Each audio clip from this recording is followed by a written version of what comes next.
Magandang buhay. Ang 5 P ng mga mananampalataya.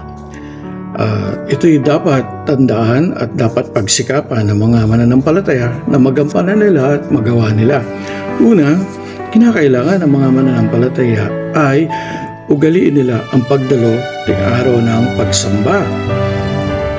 Pangalawa, sa pananalangin.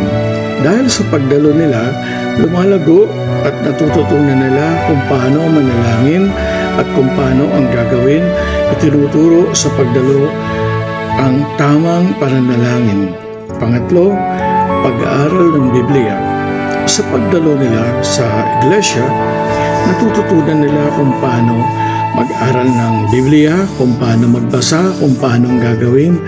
At pang-apat, sa pagdalo, natututo silang kung paano ang tamang pagsamba. Sa pagsamba, doon mo makikilala ng lubusan ang Panginoon, ang Diyos, at ang Holy Spirit. Sa pamamagitan nito, dito nauugnay ang ating mga sarili na lalo natin silang nakikilala sapagkat tayo nananalangin, nag-aaral ng Biblia at sumasamba. Panglima, ang paglago.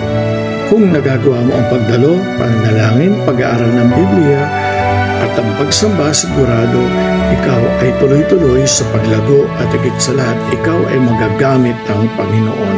Ang 5 P na aking bilanggit ay napakahalaga sa isang mananampalataya sapagkat ito ay sangkap ng isang pagkain, kasama na ang tubig, kasama na ang merienda, whole package ito sa catering.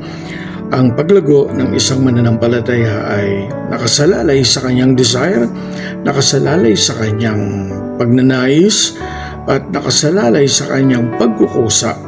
Hindi lalapit ang palay sa manok.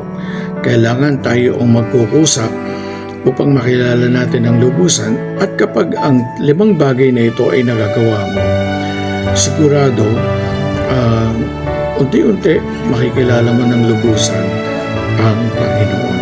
God bless!